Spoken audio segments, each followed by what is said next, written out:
الحمد لله رب العالمين والصلاة والسلام على رسوله الكريم أما بعد فأعوذ بالله من الشيطان الرجيم بسم الله الرحمن الرحيم وننزل من القرآن ما هو شفاء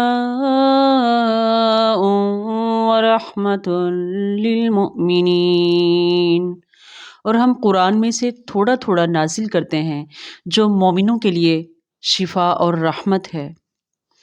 یا ایہا الناس قد جاءتکم موعظۃ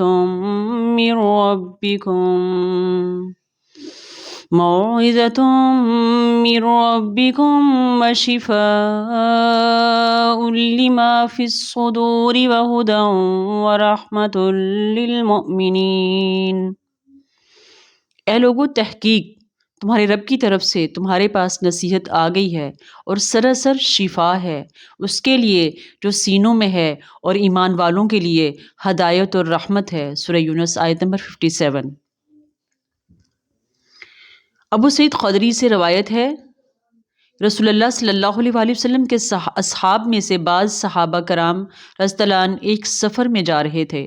وہ عرب قبائل میں سے ایک قبیلہ کے پاس سے گزرے تو انہوں نے ان قبیلہ والوں سے مہمانی طلب کی، لیکن انہوں نے مہمان نوازی کرنے سے انکار کر دیا۔ پھر انہوں نے صحابہ کرام رضی اللہ عنہ سے پوچھا، کیا تم میں کوئی دم کرنے والا شخص ہے؟ کیونکہ قبیلہ کے سردار کو کسی جانور نے ڈس لیا ہے یا کوئی تکلیف ہے۔ صحابہ کرام رضی اللہ عنہ ان میں سے ایک شخص نے کہا، جی ہاں، مجھے دم کرنا آتا ہے۔ پھر وہ قبیلے والے ان ساتھی کو ساتھ لے کر اپنی اس بستی کی طرف چل پڑے۔ ان صحابہ رضی اللہ عنہ نے سورۃ الفاتحہ پڑھ کے اس آدمی کو دم کیا اور وہ آدمی بالکل تندرست ہو گیا۔ اب وہی بستی والے جو کچھ دیر پہلے ان کی مہمان نوازی سے انکار کر رہے تھے، انہوں نے بکریوں کا پورا ریوڑ ان صحابی کے سامنے کر دیا۔ لیکن ان صحابی رضی اللہ عنہ نے کیا کیا؟ انہوں نے اسے قبول کرنے سے انکار کر دیا اور کہا، جب تک اس کا ذکر میں نبی صلی اللہ علیہ وآلہ وسلم سے نہ کر لوں، میں اس ریوڑ میں سے ایک بکری بھی نہیں لوں گا۔ وہ نبی کریم صلی اللہ علیہ وآلہ وسلم کے پاس آئے اور آپ صلی اللہ علیہ وسلم سے اس کا ذکر کیا اور کہا، اے اللہ کے رسول صلی اللہ علیہ وآلہ وسلم، اللہ کی قسم میں نے سورۃ فاتحہ کے ذریعے اس شخص کو دم کیا۔ آپ صلی اللہ علیہ وسلم مسکرا دیے اور فرمایا، تمہیں یہ کیسے معلوم ہوا کہ یہ دم ہے؟ پھر فرمایا، ان سے لے لو اور اپنے ساتھ میرا حصہ بھی رکھو۔ صحیح مسلم کی حدیث ہے 5733۔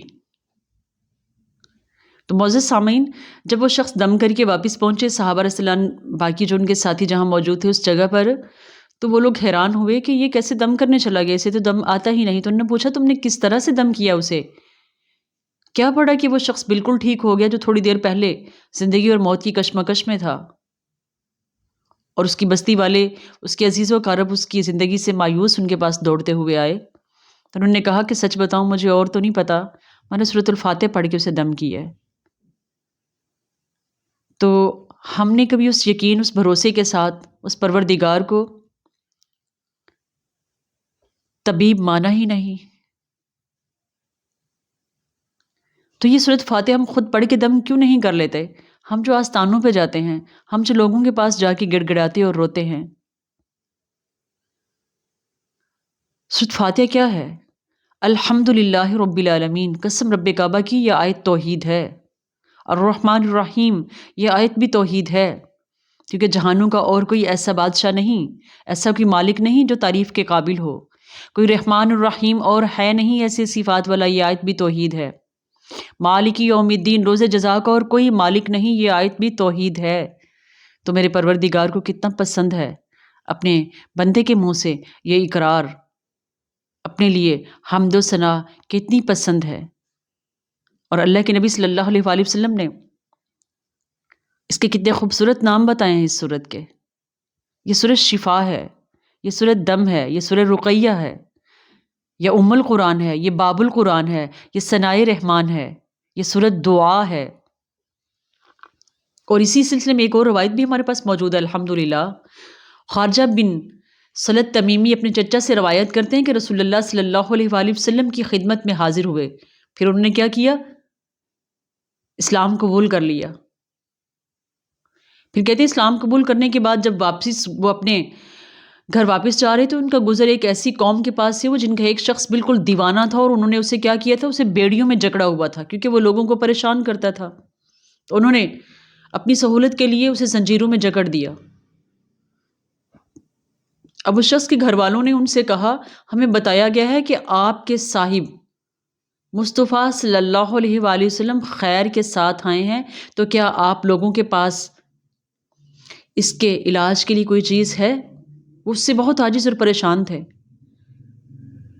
تو خارجہ بن سلط رضی اللہ عنہ کیا کہتے ہیں کہ میں نے سورۃ الفاتح پڑھی اور اس شخص کو دم کرنا شروع کیا، کچھ ہی دیر میں وہ شخص بالکل صحت یاب ہو گیا۔ تو ان لوگوں نے کیا کیا؟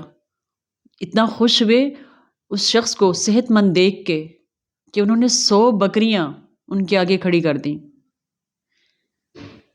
واللہ کے نبی صلی اللہ علیہ وسلم کی یہ صحابہ کہتے ہیں کہ پھر میں رسول اللہ صلی اللہ علیہ وسلم کی خدمت میں حاضر ہوا اور پھر پورا واقعہ بیان کیا۔ تو آپ صلی اللہ علیہ وسلم نے پوچھا، کیا تو نے اس کے سوا بھی کچھ پڑھا؟ میں نے کہا کہ نہیں، میں نے اس کے سوا کچھ نہیں پڑھا۔ آپ صلی اللہ علیہ وسلم نے فرمایا، اس کو لے لو، میری زندگی کی قسم، اگر کوئی باطل جھاڑ پھونک سے کھا سکتا ہے تو تم تو سچے دم کے ذریعے کھا رہے ہو۔ اس نے نبی داؤد کی صحیح سند کے ساتھ حدیث ہے 3896۔ ہمارے گھر پریشان اور بیمار، ہماری معیشت کا آدھا حصہ وہ ڈاکٹرز کی فیسوں میں اور دوائیوں کے اس پہ خرچ ہو جاتا ہے۔ مایوسی، وہ الگ ڈیرے ڈالے ہوئے ہے، ہر بندے کے پاس اس کی انویسٹیگیشن کے پورے پلندے ہیں، میڈیکل انویسٹیگیشن کے ہزار روپے کے ہم لوگ ٹیسٹ کروا رہے ہیں۔ تھوڑا سا بھروسہ اپنے رب پہ کر کے دیکھیے گا، سارے لوگوں سے ہم نے گڑ گڑا کے مانگ لیا، رو لیا، خاک چھان لی، ہم نے دوائیاں کھا کے ہم نے اپنا بیڑا غرق کر لیا۔ تو پروردگار کی طرف جو سب سے بڑا طبیب ہے، جس کو کسی ٹیسٹ کروانے کی ضرورت نہیں ہے، صرف اس کے سامنے رجوع تو کرے، کوئی اپنے پروردگار کو پکار کے تو دیکھے، وہ تو پکار کا جواب دیتا ہے، صرف سنتا نہیں، جواب بھی دیتا ہے، وہ عطا بھی کرتا ہے۔ تو اپنے مالک کو شافی مان کے تو دیکھیے گا۔ اس صورت کو لے لیجئے 7 بار، اللہ کے نبی صلی اللہ علیہ وآلہ وسلم نے، آپ 5 بار پڑھ لیں، آپ 3 بار پڑھ لیں، آپ 7 بار پڑھ لیں، اب بار بار یہ دم کر کے دیکھیں، الحمدللہ الحمدللہ۔ اس قسم کی بیماری جس میں ڈاکٹر جواب دے دیتا ہے، میرے پروردگار نے تو جواب نہیں دیا نا، میرے پروردگار نے تو نہیں کہا نا کہ اس بیماری کا کوئی علاج نہیں، یا اب آپ صحت مند نہیں ہو سکتے ہیں۔ میرے پروردگار نے تو نہیں کہا کہ تمہارے پاس پیسے نہیں تو تم بستر مرگ پہ لگ جاؤ۔ وہ تو ہر روز رات کے آخری پہر میں آ کے کہتا ہے، ہاتھ پھیلا کے کہتا ہے، کوئی ہے جو مانگے اور میں اسے عطا کروں۔ اس کے بعد ایک اور بہت خوبصورت سی دعا قرآن پاک میں حضرت ایوب علیہ السلام کی، جب ان کو بیماری لگی تو دیکھیے یہاں ایوب علیہ السلام کے قصے میں ایک بات بڑی خوبصورت سی ہے۔ انہوں نے کیا کہا تھا؟ اللہ، مجھے شیطان نے چھوا ہے اور میں تکلیف میں ہوں۔ کتنی خوبصورت بات کی انہوں نے، اللہ کا شکوہ نہیں کیا۔ تو بیماریاں ہمارے اعمال ہوتے ہیں یا شیاطین جنات کی وہ سرکشیاں، ان کو اللہ رب العزت نے قدرت دی اور انہوں نے ہمیں چھو لیا اور ہم کسی بیماری میں مبتلا ہو گئے۔ تو ہم اللہ کی طرف رجوع کیوں نہیں کرتے؟ انہوں نے کیا دعا کی تھی؟ انی مسنی الضر وانت ارحم الراحمین، بے شک مجھے تکلیف پہنچی ہے اور تو رحم کرنے والوں میں سب سے زیادہ رحم کرنے والا ہے۔ اللہ رب العزت نے وعدہ کیا، پھر ایوب علیہ السلام کو پہلے سے بہتر صحت، پہلے سے بہتر خون، پہلے سے بہتر گوشت عطا کیا۔ ہم نے کبھی یقین نہیں کیا، ہم نے کبھی بھروسہ نہیں کیا، پھر اگر بہت کوشش کر لیتے ہیں تو ہم لوگوں کے پاس چل پڑتے ہیں۔ دم کروانا غلط نہیں ہے، صحیح ہے۔ غلط بندے سے دم کروانا غلط ہے، جس کا عقیدہ درست نہیں، جس کے اعمال درست نہیں، جو اللہ کے ساتھ مخالفت مول کے بیٹھا ہوا، ہم اس کے پاس دم کروانے جاتے ہیں، جو ہمارے عقیدے کو خراب کرتا ہے، جو ہمارے اعمال غلط کر دیتا ہے۔ جو جہالت کی باتوں میں لگاتا ہے ہمیں۔ اس کے علاوہ پھر اللہ رب العزت نے دیکھیں ہمارے لیے کتنی چیزیں اتاری جن میں شفا ہے ہمارے لیے۔ شہد کے بارے میں قرآن پاک میں کیا آتا ہے؟ فیہ شفاء للناس، اس میں لوگوں کے کئی امراض کی شفا موجود ہے۔ سورۃ النحل کی آیت نمبر 69 ہے۔ اللہ کے نبی صلی اللہ علیہ وآلہ وسلم کو بہت پسند ہے شہد۔ اس کے بعد پھر کلونجی کے بارے میں الحمدللہ ہمارے پاس سند موجود ہے۔ خالد بن سعد رحمۃ اللہ سے روایت ہے کہ ہم باہر گئے ہوئے تھے اور ہمارے ساتھ غالب بھی تھے، وہ راستے میں بیمار پڑ گئے، پھر جب ہم مدینہ واپس آئے تو اس وقت بھی وہ بیمار ہی تھے۔ ابن ابی ان کی عیادت کے لیے تشریف لائے اور ہم سے کہا کہ انہیں یہ کالے دانے کلونجی استعمال کراؤ، اس کے 5 یا 7 دانے لے کر آپ پیس لیں اور پھر زیتون کے تیل میں ملا کر ناک کے دونوں اطراف قطرہ قطرہ ٹپکانا۔ یہ طب نبوی کے اندر بھی الحمدللہ یہ بات موجود ہے۔ اچھا، اس کی سند ہمارے پاس کہاں سے آئی؟ ام عائشہ صدیقہ رضی اللہ عنہ کہتی ہیں کہ نبی کریم صلی اللہ علیہ وآلہ وسلم کو میں نے فرماتے ہوئے سنا، یہ کلونجی ہر بیماری کی دوا ہے سوائے سام کے۔ پھر ام عائشہ صدیقہ رضی اللہ عنہ کہتی ہیں کہ میں نے مصطفیٰ صلی اللہ علیہ وآلہ وسلم سے کہا یہ سام کیا ہے؟ تو آپ صلی اللہ علیہ وآلہ وسلم نے فرمایا موت کے سوا، یعنی کہ جس شخص کی اسی بیماری میں موت لکھی ہے تو موت کے لیے نہ کوئی دعا ہے نہ دوا ہے، پھر توبہ اور استغفار ہی انسان کثرت سے کرے۔ آخرت کی زندگی بہترین اور خوبصورت ہے، یہ دنیا تو قید خانہ ہے مومن کے لیے، اور اگر وہ آزمائش ہے اور بیماری اس کے کسی اعمال کی وجہ سے ہے، یہ درجات بلند کرنے کے لیے یا صبر سے جنت الحریر کا انعام ملنے کے لیے ہے، تو الحمدللہ درجات بھی بلند ہوں گے اور اللہ رب العزت اس کو شفا بھی دیں گے۔ یہ صحیح بخاری کی صحیح سند کے ساتھ ہمارے پاس حدیث موجود ہے 5687۔ آب زمزم میں اللہ رب العزت نے ہمارے لیے دیکھیں کتنی برکتیں رکھی ہیں۔ جابر بن عبداللہ رضی اللہ عنہ سے روایت ہے، میں نے رسول اللہ صلی اللہ علیہ وآلہ وسلم کو فرماتے ہوئے سنا، زمزم کا پانی اس مقصد کے لیے ہے جس کے لیے وہ پیا جائے۔